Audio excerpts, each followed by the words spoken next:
When I woke up for day 3, I was more determined than ever that I was going to find that dang arch. Nothing was going to stand in my way this time. But unfortunately, my day didn't start off any better than the last.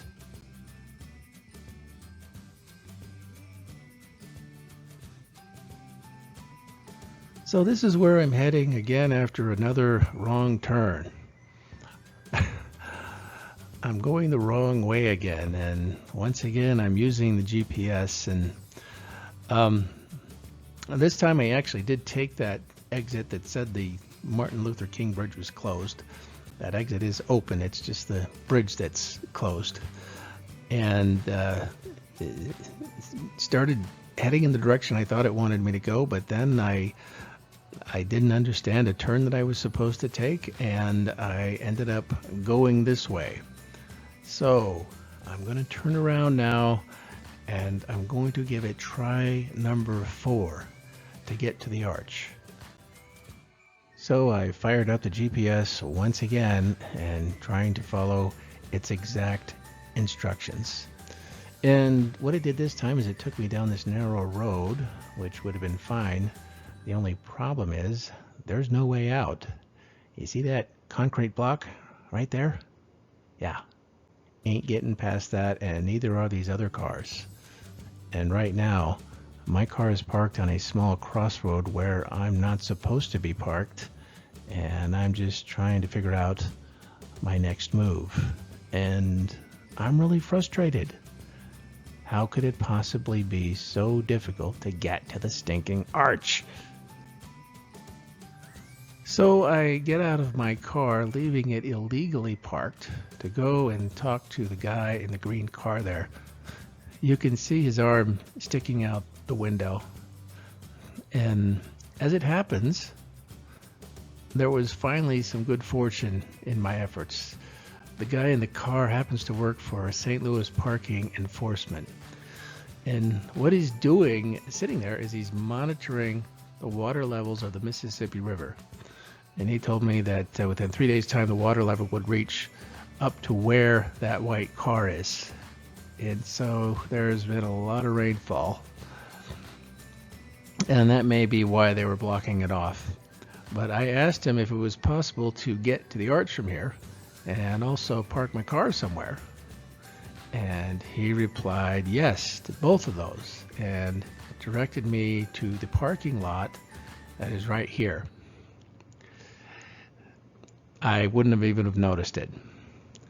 Well, I thanked him graciously for the information he provided, and I was also very thankful that he did not give me any gruff about the illegal parking violation I was committing only several yards from where he was parked.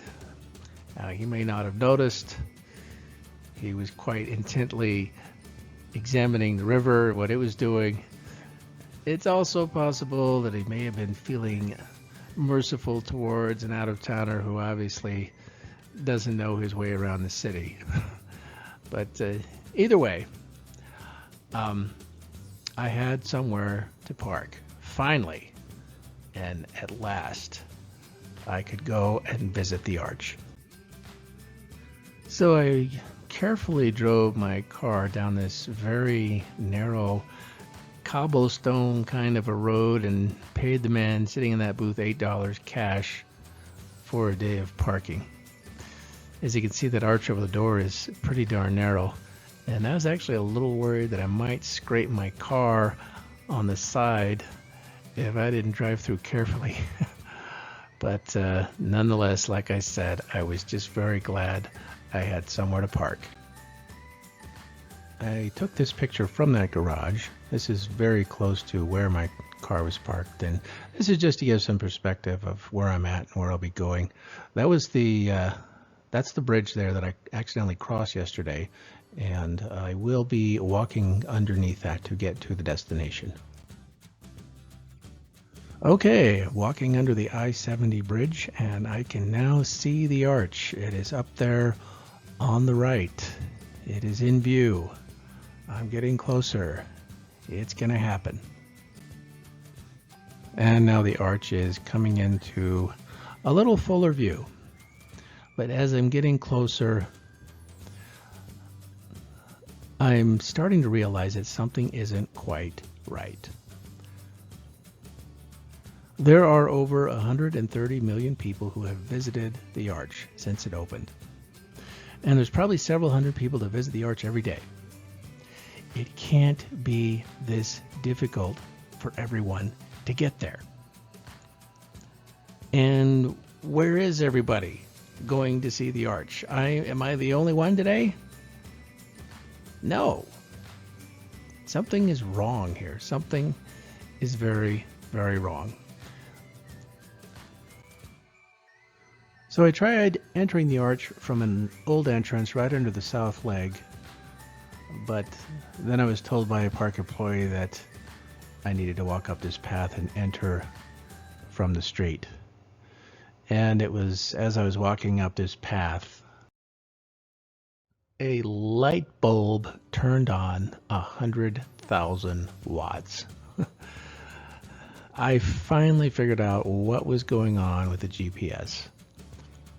What I'm going to do for now is I'm going to finish talking about my trip to the Arch, and then at the end of the video I'm going to come back to this and I will give a full explanation of why GPS was acting so weird. And here I am in the elevator. You can see my reflection right there in the glass as I was taking the picture. When I got my ticket, the lady asked me if I had any problem with heights. And I told her no, but I was a little concerned about getting motion sickness. I do have some trouble with that. She assured me that should not be a problem since the elevators go so slow. It takes 4 minutes to get to the top and 3 minutes to get down. And so it's a very slow ride. And on that point, I found that she was right. I didn't have any trouble. One thing I will say is that these cars are pretty small. There are 5 seats in each elevator car, but the only way they could fit 5 people in there, in my opinion, is if they were all little kids. I'm a big guy, and I honestly felt like one car would be sufficient for me. And they actually tried to pair me with another big guy, but I did not want to get that close and personal. So I asked them if I could just have my own car, and they gave it to me. And here I am at the top. I made it. And it's pretty cool, actually. I'm enjoying the view and enjoying walking around. The ground is not level at all. I mean, you are literally walking right up on top of that arch. Now, the official-looking guy in front of me is the guy in charge. And the reason why he looks like a park ranger is because that's exactly what he is. The Gateway Arch is considered to be a national park. It's part of the national park system. So if you have a national park pass, it might be able to get you a little something, but not a whole lot from what I can tell.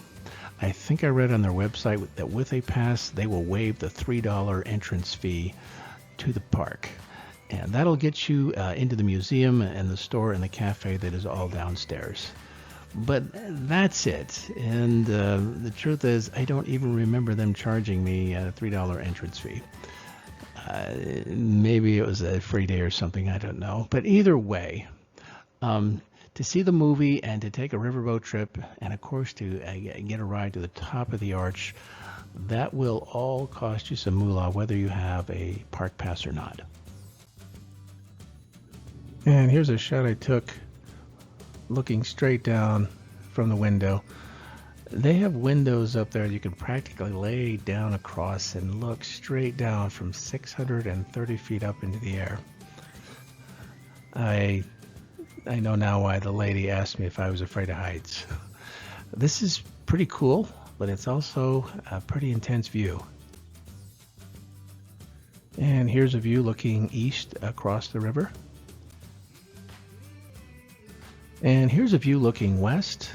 A couple of things of interest. The small domed courthouse in the center is a historic landmark. It's where the Dred Scott case was tried in 1857.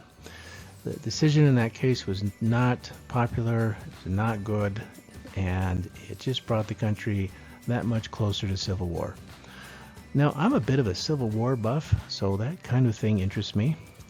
Unfortunately, I did not have time to see the courthouse because by the time I got done with my Arch tour, it was past closing time.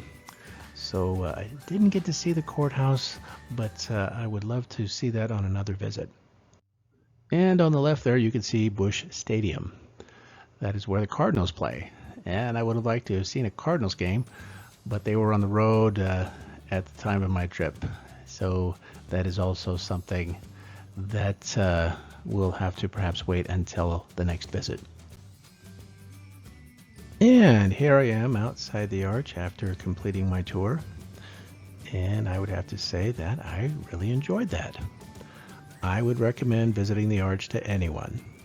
It's probably one of those things to do at least once in your life.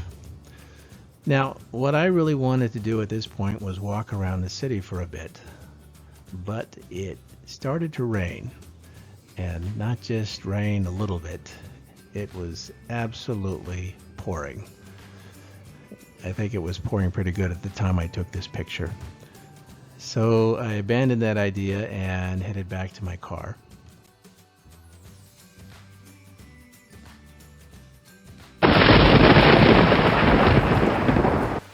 And here I am walking back the same way I came, and it is just pouring. I got absolutely doused. There was one more thing I did. After the Arch, I went a little ways down the road and I had dinner at this White Castle restaurant. White Castle is the home of the slider, and it is credited as being the first fast food restaurant in the country. St. Louis is about as far west as White Castle goes, at least until you get to Las Vegas. I've eaten at White Castle in Las Vegas, but this was eating at a White Castle that was a lot closer to its source. And so this is what I ate, and it balanced out my fast food diet very nicely for the trip.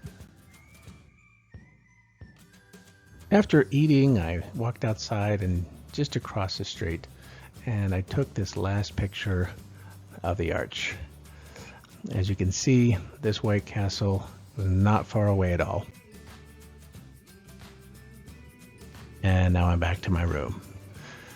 So that's a wrap, but now back to the GPS problem, and what I'd like to do is go back to that point of epiphany.